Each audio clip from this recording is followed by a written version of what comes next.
minus 5, minus 4, minus 3, minus 2, X minus 1. Fire. Lights out, everybody.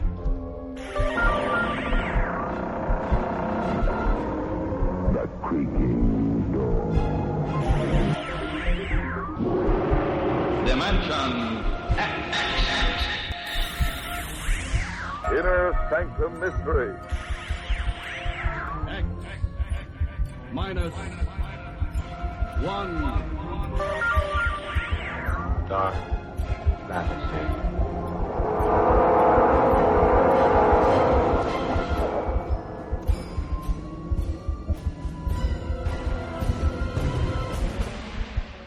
Hello everyone, welcome to Sci-Fi and Horror, brought to you by Dwayne Old Time Radio.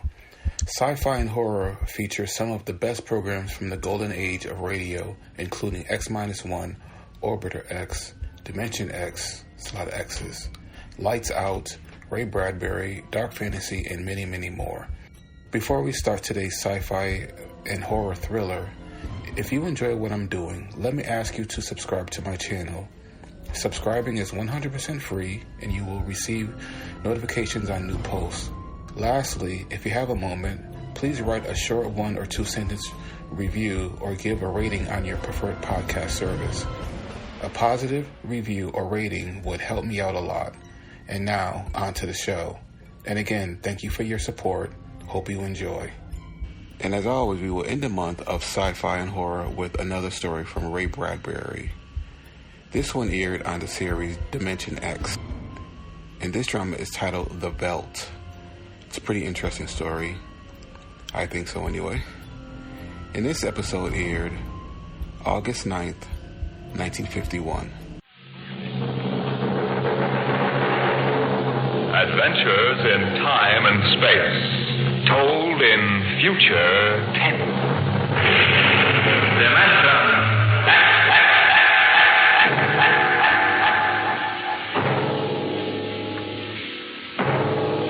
The National Broadcasting Company, in cooperation with Street and Smith, publishers of astounding science fiction, bring you Dimension X.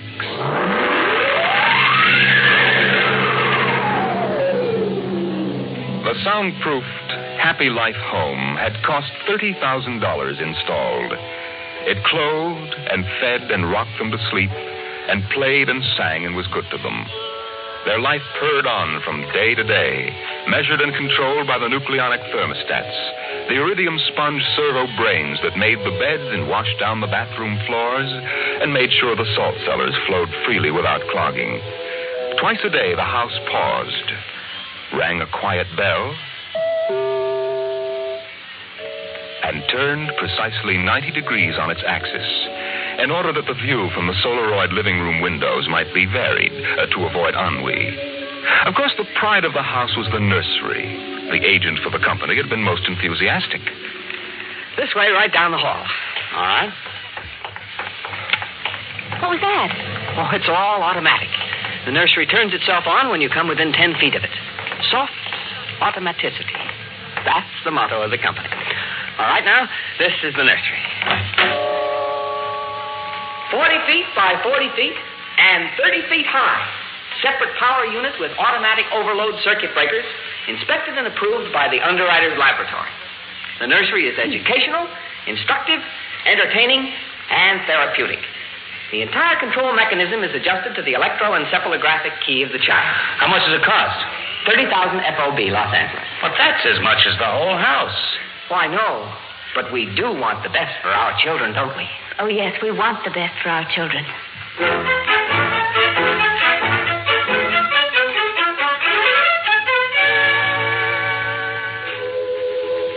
And it was the best. The crystalline walls wavered from 2 to 3 dimensions. The pseudo-textured composition flooring shifted lightly from brick to dirt to waving grass. And the odorophonics wafted the scent of fantasy through the hermetically conditioned and filtered air. The nursery was the very best. But then they wanted the very best for the children. The technicians installed the nursery, and the heavy coaxial power cable was run in from the main line. The walls sprang to life, and the mental control banks and relays hummed. All right, Peter and Wendy, this is your nursery. What's so special about a nursery, Dad? Plenty. You just go in and see. Oh, do we have to? It's so big. You promised you'd play ball with me outside, Pop. Go on, kids. Try out the nursery. It's better than any old yard. Oh. Go on in, dear. You'll be surprised. Gee. Go ahead, Wendy. I'm scared. I'm not. Hey, it's nice in here. It is? Come on in, Wendy. Boy, look at the pictures on those walls.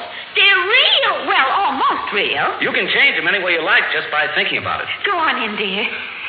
Well, all right, Mommy. Hey, Wendy, look what I can do with the pictures. Oh, that's a white mouse from Alice in Wonderland. Sure. I just thought about it, and there it was. Well, let me try, Peter. Let me try. Go ahead. Just think. How about the... Oh, I know. I want to see the Wizard of Oz.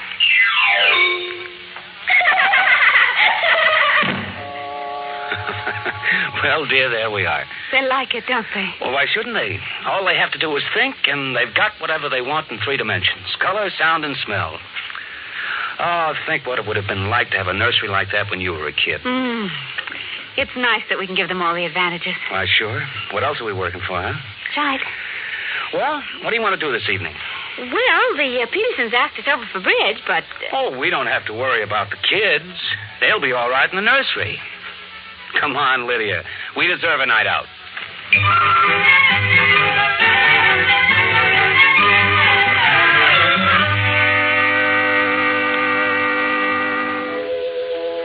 And in the nursery, the walls were a kaleidoscope of time and space and imagination.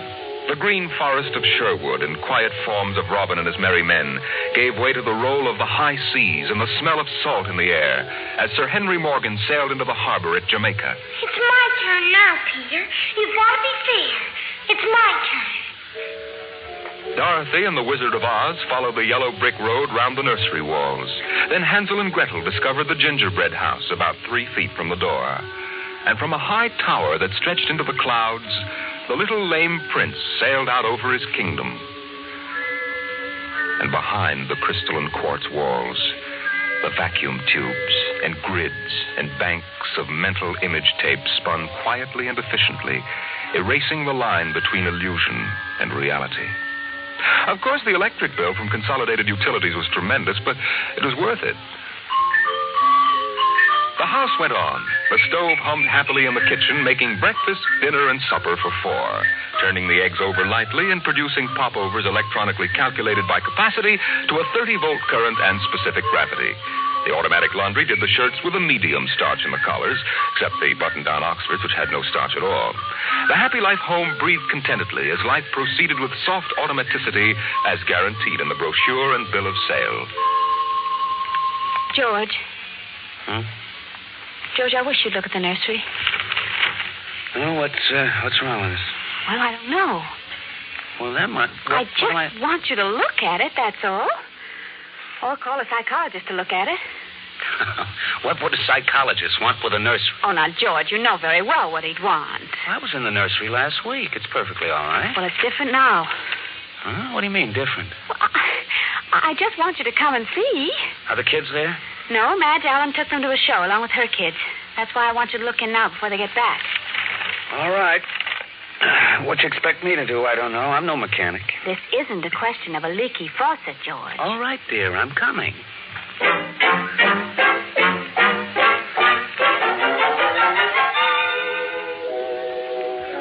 The nursery light flicked on as they came down the hall. The relays clicked, and the tubes warmed, and chemical odor banks and pipes bubbled into life as they paused before the closed door. Go ahead, George. Open it.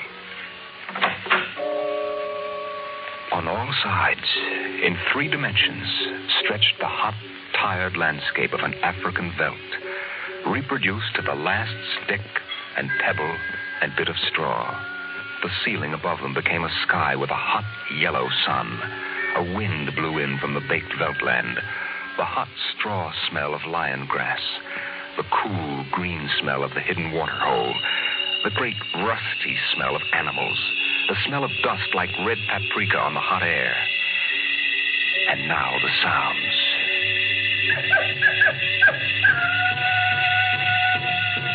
The howl of the jackal in the distance, the thump of distant antelope feet on grassy sod, and the papery rustling of the great vultures that wheeled and circled under the yellow, burning sun.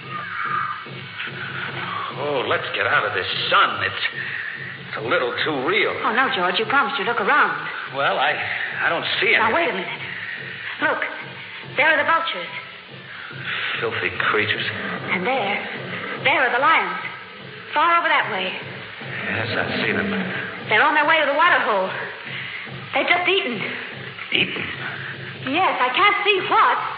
The sun's too strong. Well, shade your eyes. Some animal. A zebra or a baby giraffe, maybe. Can you see it? Are you sure? It's a little too late to be sure. Nothing over there but clean bone. Vultures dropping for what's left. George, did you hear that scream? What scream? Just now. Sorry, hon, no. Here come the lions. George, they're frightening. Take it easy, Lydia. They're just illusions. It was a miracle of mechanical efficiency. The lions prowling toward them over the tawny Veldt land. A miracle of inventive genius. Every house should have one. The lions were 15 feet away. So real, so startlingly real, you could feel the prickling fur on your hand. Your mouth was stuffed with the dusty upholstery smell of their heated pelts. The yellow of them was in your eyes, like the yellow of an exquisite tapestry. The yellows of lions in summer grass. The sound of the matted lion lungs exhaling on the silent noontide. And the smell of meat from the panting, dripping mouths. George, I'm afraid. They're so real. They're only an illusion, Lydia, that's all. Watch out! Out, quick, outside. Oh, George. Lydia, my poor, sweet Lydia. George, they almost got us. No. Take it easy. Calm down. Yes, but I could feel their breath. No. Get a hold of yourself, Lydia. They aren't real. Walls, that's all it is. Crystalloid walls. But they look so real. Yes, darling. Of course they do. But it's all dimensional color reactionary process and mental tape film behind glass screens. It's all odorophonics and sonics. Now, here, take my handkerchief. I'm afraid, George. Did you see? Did you feel? It's too real. No, Lydia. We've got to tell Wendy and Peter not to read any more on Africa. Yes, of course, dear. Do you promise? Sure. And lock the nursery for a few days. Oh, now, wait a minute, dear. Let's keep our sense of proportion. George, I want you to lock that place up. Honey, you know how difficult Peter is about that. I punished him last week by locking the nursery for an afternoon, and he threw a tantrum. And Wendy, too. Honey, they live for the nursery. I tell you, it's got to be locked. That's all there is to it. Lydia, you need a rest. Oh, I don't know. Maybe I don't have enough to do. I have too much time to think. All I do is set the menu selector dials at the beginning of the week. But, honey, that's the whole idea. The house is automatic. I know. But couldn't we turn it off for a couple of weeks? Just a couple of weeks and take a vacation. You mean that you want to fry eggs for me? Yes, I do. And darn socks, too. I feel like I don't belong here. The house is wife and mother and maid. How can I compete with the African Veldt?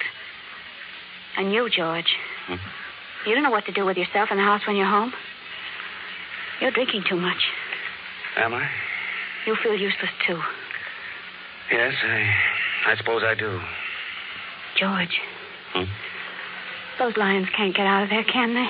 Oh, of course not, dear. Now, don't think about it anymore.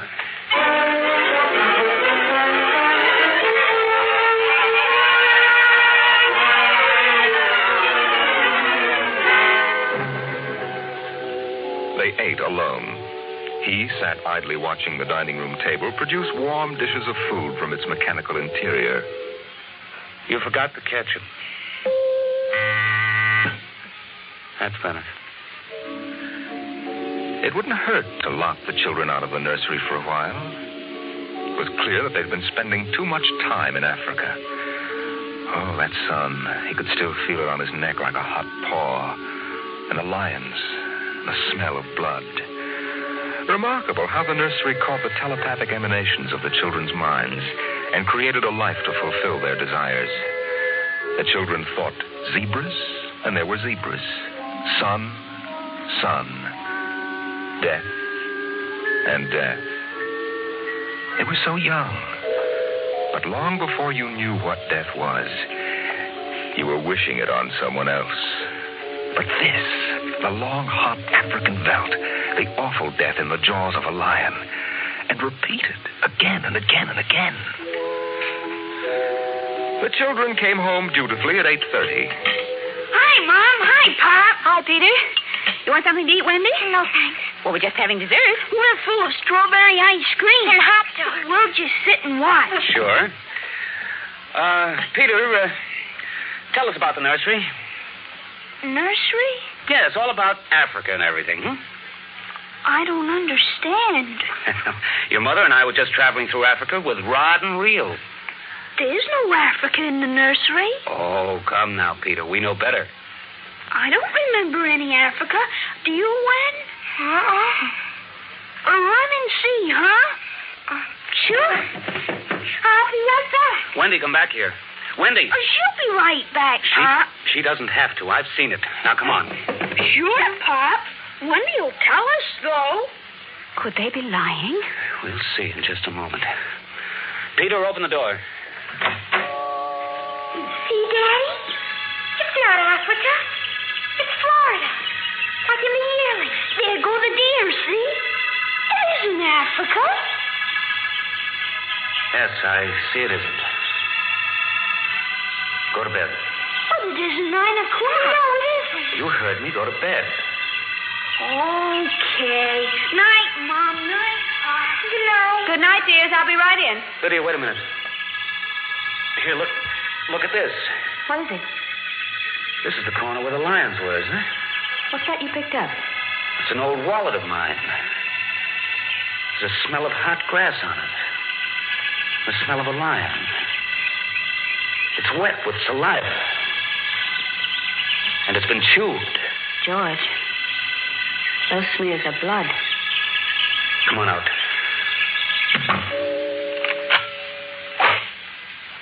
Now, let's go to bed.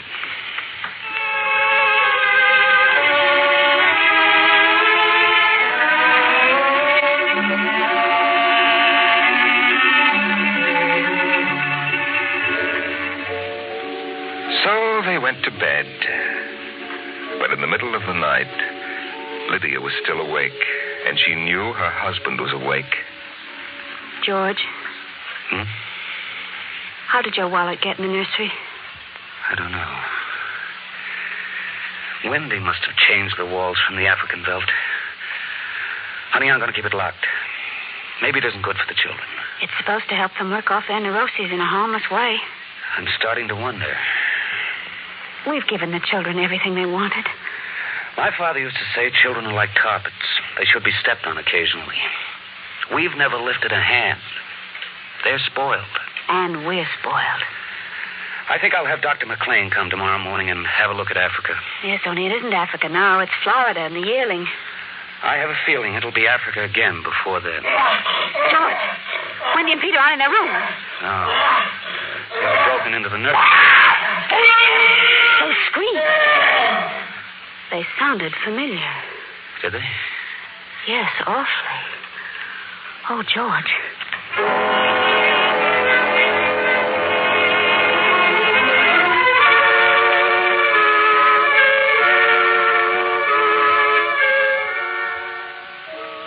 Although their automatic somno beds tried very hard, the two adults couldn't be rocked to sleep for another hour.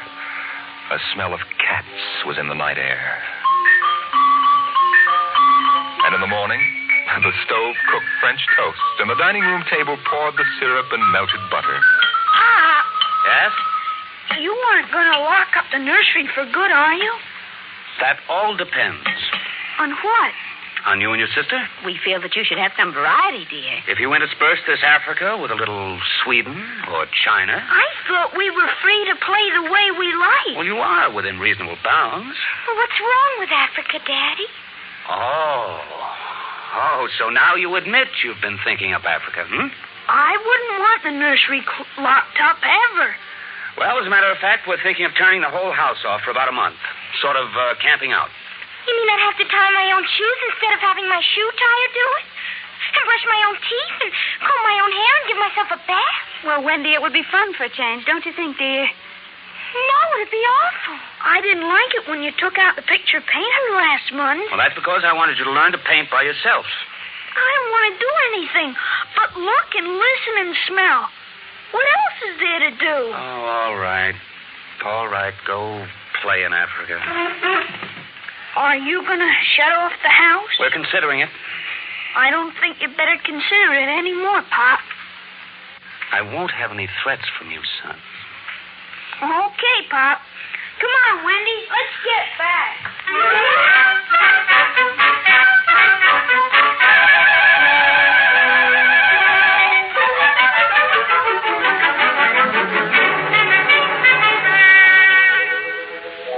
After breakfast, Dr. David McLean was announced by the audio knocker.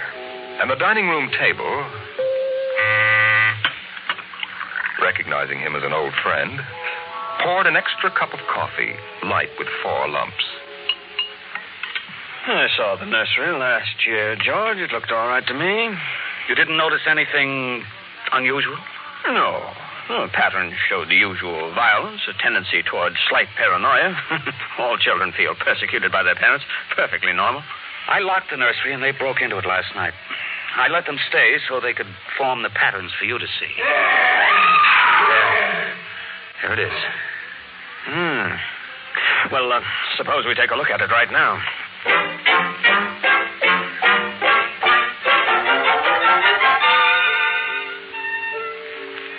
They entered without knocking and sent the children out. The screams had faded, and the lions were feeding quietly under the trees. Wish I could see what they're eating. Do you suppose some high-powered binoculars would... Hardly, no. How long has this been going on? A little over a month. It certainly doesn't feel good. I don't want feelings. I want fact. George, a psychologist, never saw a fact in his life. He knows about feelings, and this doesn't feel good. My advice to you is to have the whole room torn down and your children brought to me every day for the next year for treatment. Is it that bad? I'm afraid so. You know, that's why the nursery was developed originally. To let us examine the patterns left on the wall by a child's mind. But what is it? What's wrong with Peter and Wendy? Well, it's hard to say. I haven't punished them more than average. Oh, I took away a few gadgets. Last week I locked the nursery to show I meant business. George, you've let this room replace you and your wife and your children's affections. This room is their real father and mother. And now you come along and want to shut it. You can feel the hatred coming out of that sky. George, turn everything off. The nursery, the automatic kitchen, the whole confounded automatic house. Start now. But won't the shock be too much for the children? I don't want them going any deeper. Let's get out of here. I never liked these rooms. Get me nervous. Those lions look real, don't they? I don't suppose there's any way that... What? That they could become real. Certainly not. Some flaw in the machinery, tamper. No. I don't imagine the room will like being turned on. Nothing ever likes to die. Even a room. I wonder if it hates me for turning it on. Paranoia is thick today. Hello. Is this your scarf? It's stained. Brown. Say, that's blood. That's Lydia's. Come on, the main fuse box is out here. Go ahead. Pull the switch.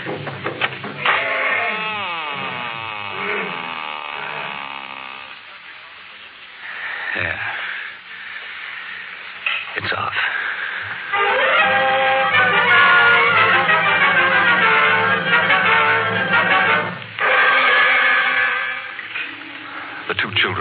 hysterics. They screamed and kicked and threw things. They yelled and sobbed and swore and jumped on the furniture, weeping. It's off and it stays off. The whole house dies as of now. The more I see of the mess we put ourselves in, the more it sickens me. We've been contemplating our electrical mechanical navels for too long. We need air. Fresh, unfiltered, unconditioned air. He marched around the house, cutting switches and pulling fuses. The stove was disconnected with a roast lamb in the oven and a flapjack still in the air. The heaters, the shoe shiners, the shoelacers, the body scrubbers and swabbers and massagers. He pulled the plugs and shorted out the controls, one after the other. The house became full of electronic corpses. It was a mechanical cemetery, so silent. None of the humming, hidden energy of the machines waiting to function at the tap of a button. And by the still dining room table, its radionic insides dead and currentless, Peter wailed at the house. Don't let them do it. Don't let Pop kill everything. I hate you, Pop. I hate you. Peter, please. Insults won't get you anywhere. I wish you were dead. We were for a long while. Now we're going to start really living. Once more, Daddy. Just one more. Oh, Wendy, one honey. minute of the nursery. That's all. Just one more minute. George. George, it can't hurt, really. Oh, all right. Only shut up. 1 minute. And that's the end. Forever. Gee, thanks, Pop. Thanks. Then we're going on a vacation. Dr. McLean is coming in a half hour to help us out. Lydia, turn on the nursery. Now, remember, kids, it'll be just for 1 minute. Oh, boy. Come on, Wendy. Come on. Oh, thanks, Daddy. Thanks a lot. Just 1 minute, remember. Oh, where'd I put those suitcases? Lydia. Don't shout, George. I'm right here. Oh, did you leave them alone in the nursery? Well, I've got to get ready, George. Oh, that awful Africa. What can they see in it? Well, in an hour, we'll be on our way to Iowa. What prompted us to buy a nightmare like that? Pride, I guess. We had the money and we were foolish. I guess we'd better get them out of there before they get involved with those beasts again. Pop! Come in! What? Daddy! Mommy! Come on, quick. Wendy! Wendy, Peter, what's the matter? Hurry up. Open the nursery. Wendy. Peter. Well, they aren't anywhere. Wendy! Peter! Peter! Oh. The door. Open the door. They've locked it from the outside. Peter! Peter, open up! Peter! Don't let them turn off the nursery! Now, don't get ridiculous, children. It's time to go. Wendy! Wendy, open the door, dear! Let us out. Peter, open the door. Time to go. Open the door. George! George, the lions! Peter, do you hear me? Open this door. They're all around us. George! Son, do you hear me? Let us out. George, look out! The lions are coming!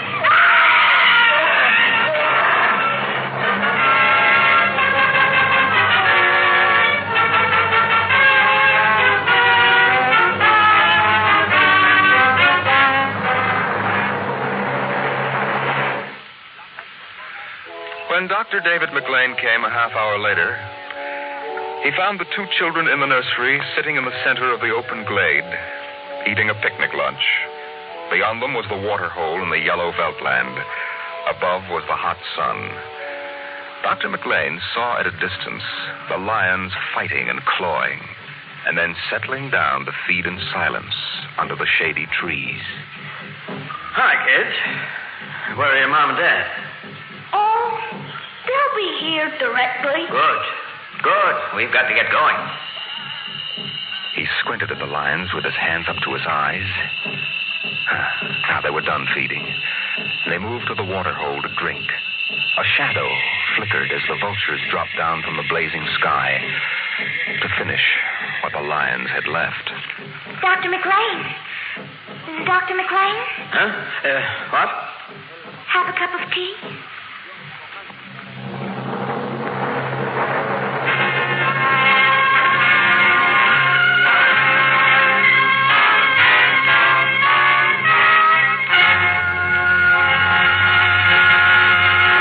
You've just heard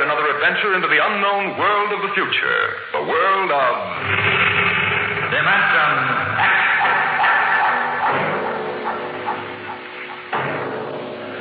How soon we actually build a spaceship to conquer the stars depends upon many factors, not the least of which is a man, the overwhelming desire to create such a ship, and the power to have it done.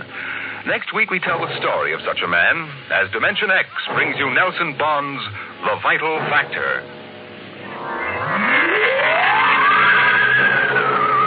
Dimension X is presented transcribed each week by the National Broadcasting Company in cooperation with Street and Smith, publishers of the magazine Astounding Science Fiction.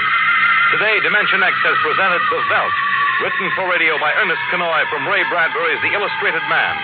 Included in the cast were Leslie Woods and Bill Quinn as the parents, Joan Laser and David Anderson as the children. Your host was Norman Rose. Music by Albert Berman. Dimension X is produced by William Welch and directed by Fred Way.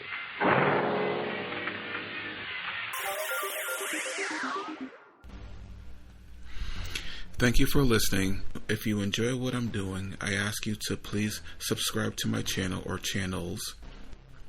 Well, hope you enjoyed, and until next time, stay safe, wish you well, peace.